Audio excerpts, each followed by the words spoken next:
Okay, cool. So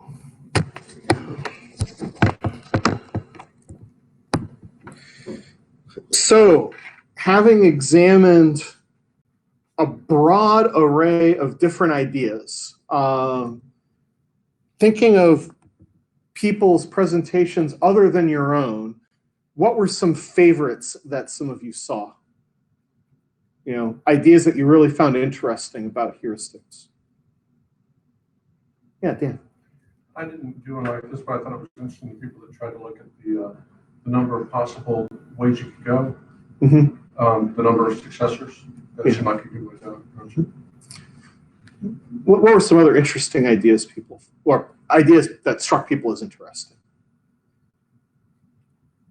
Yeah, I think I liked Eric's idea of like looking left and right and adding those distances. Yeah. That seemed kind of good. And it was confirmed by pretty strong experimental results. You know, it's one of those things that was pretty intuitive in terms of trying to think about how do you deal with the treasures?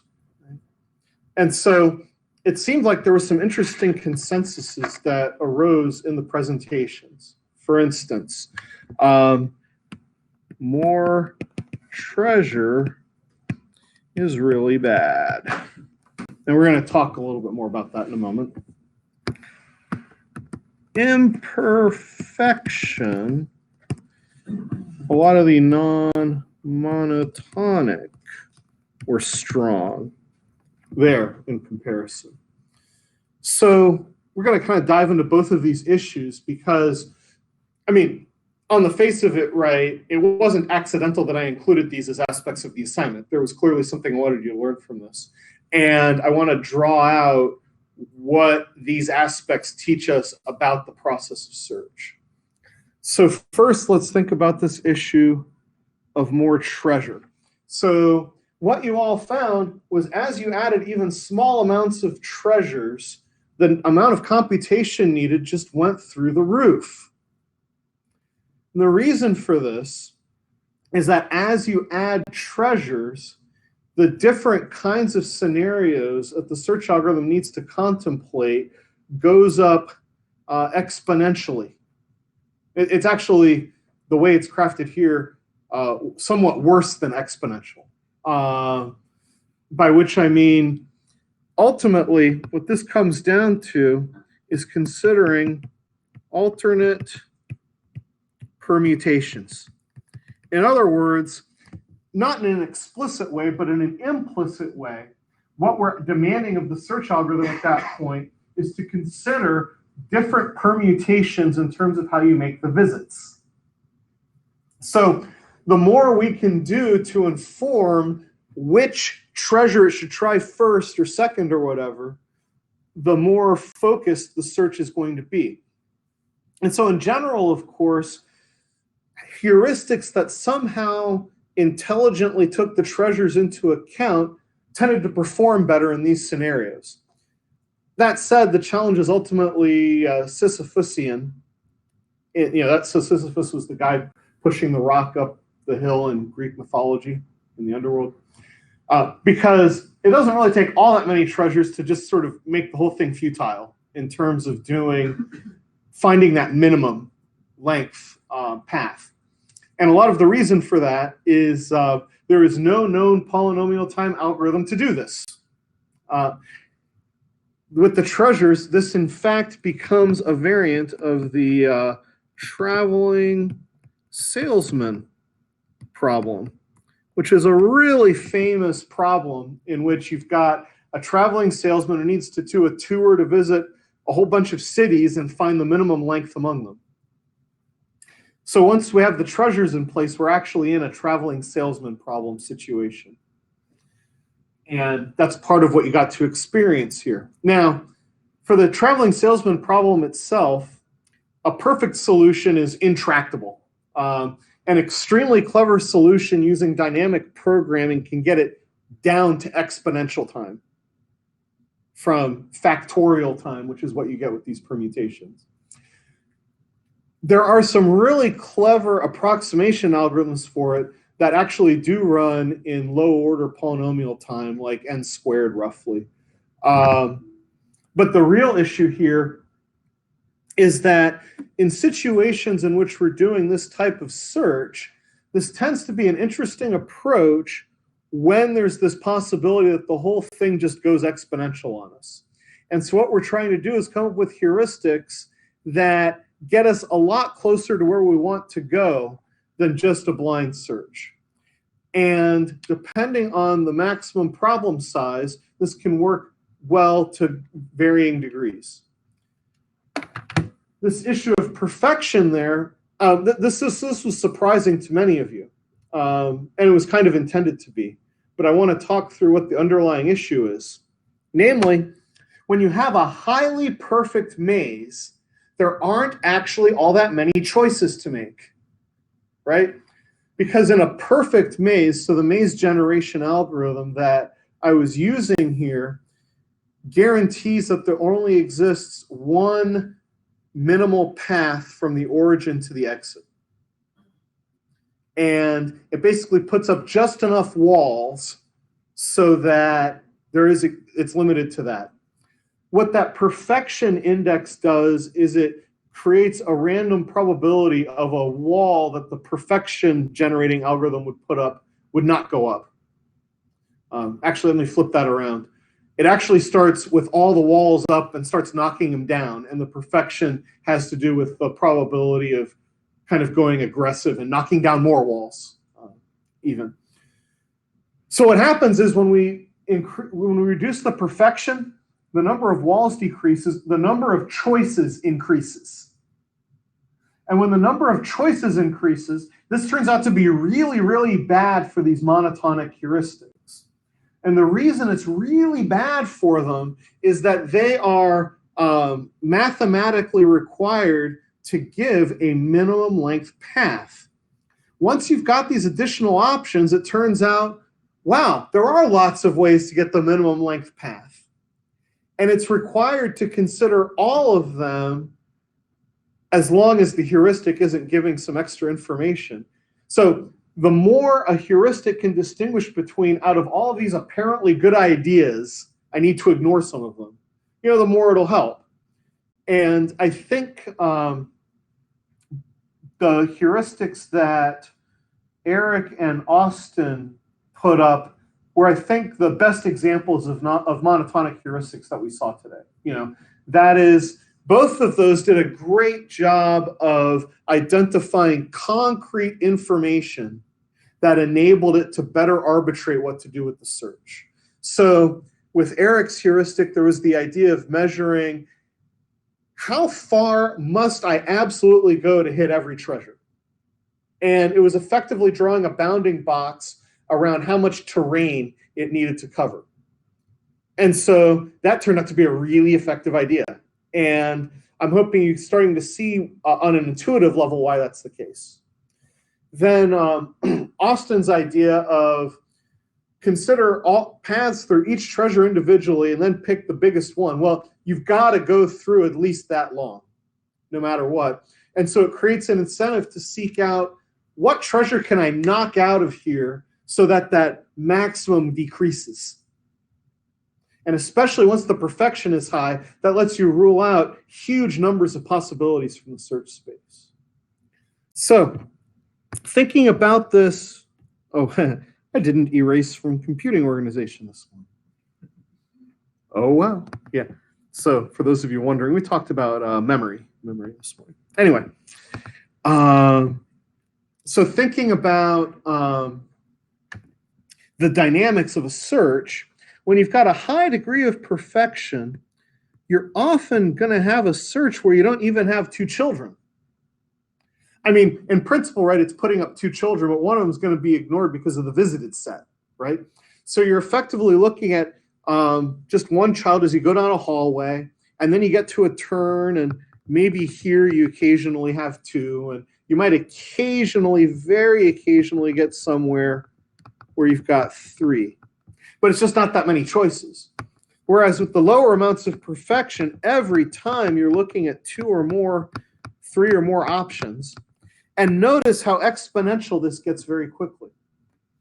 this ties into one of the metrics that I failed to explain properly in the last couple of classes, but which I'm going to explain now, which is this notion of, effective branching factor. So what the effective branching factor is measuring is as the search expands and looks at successors. The way I'm drawing this one, this is going to have a branching factor of 2, right? At every node, there are 2 successors. What the effective branching factor is it's a calculation based on what actually happened in the search to determine, on average, how many successors were we looking at. And so that's the B star value that was being displayed on the user interface. So when you see something like B star equals 1.05, that's suggesting a search dynamic that really looks a lot like this with just an occasional second one. In other words, it's like 19 times out of 20, you've just got 1. And that 20th time, you actually get 2. So if you put together the idea of effective branching factor, the total number of nodes as it expands, and the depth that it goes, you can form kind of a nice mental model of what the search tree looks like. You know, a fairly compact mental model of that. Obviously not a detailed one, but the point is it's a mental model, you know, it's just giving you a general idea of it.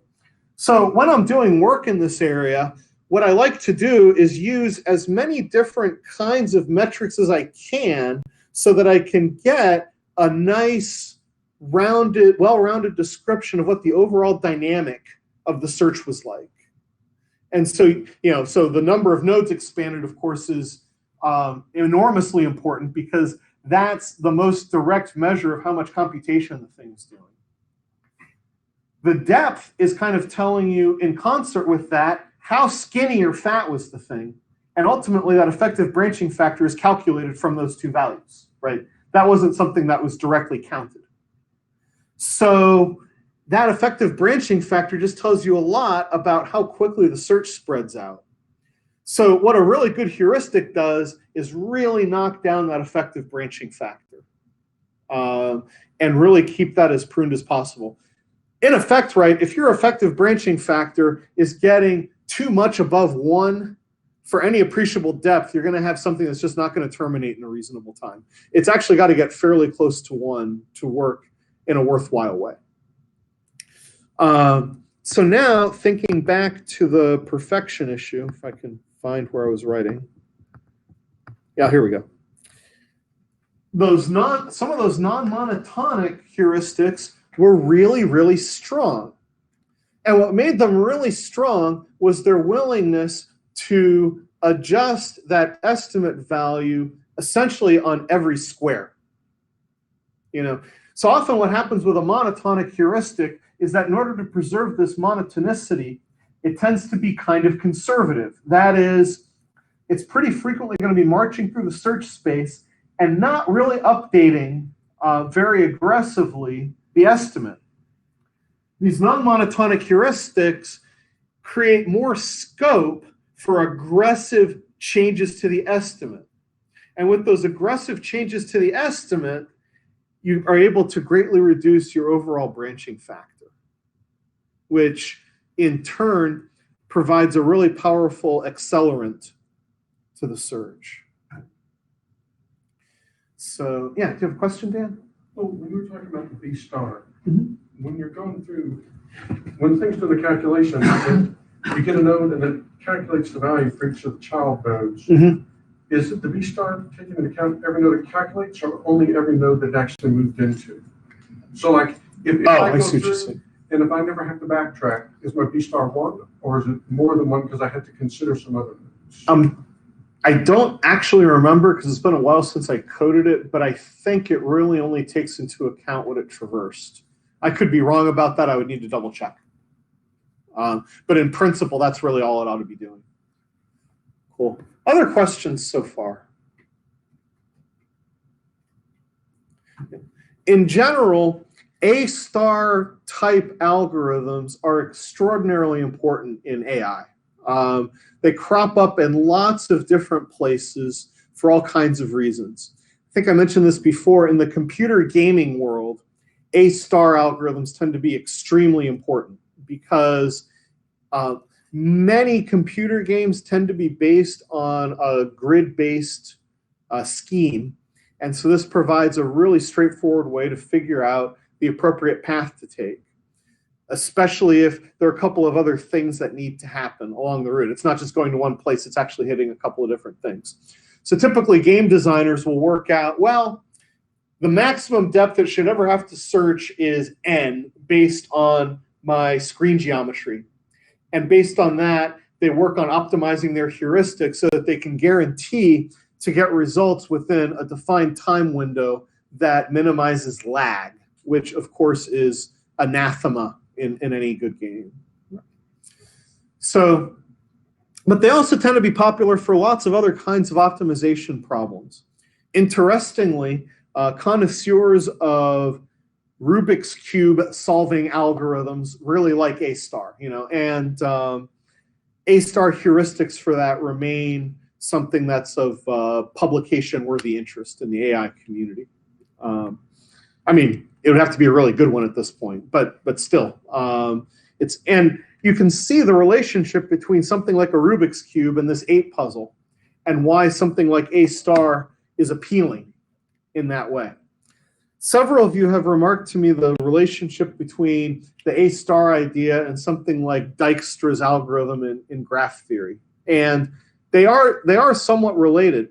Something I would emphasize, though, about something like Dijkstra's algorithm is that it makes really good use of the greedy idea, which is not directly applicable with A-star. That said, something we saw is that some of the greedy heuristics wound up being nice non-monotonic ways to accelerate the search. Yeah. So there's that aspect to consider as well.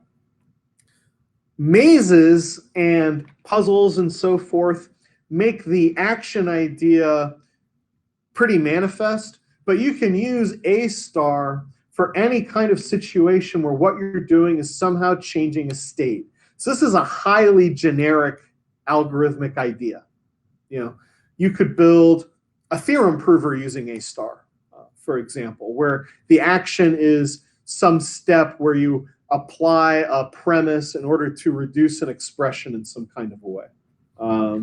One example of this sort of thing would be, right now my 11th grade daughter is in trigonometry, and recently she was having to prove trig identities, an idea that is no doubt familiar. And when she's getting started on this, she's just looking at it like, well, what exactly am I supposed to do, And so I was describing, well, you've got these premises, and it lets you transform the expressions until you get to a full expression. Well, guess what? You could use A-star for that, where the actions represent applications of existing premises and identities in order to try to simplify the expression.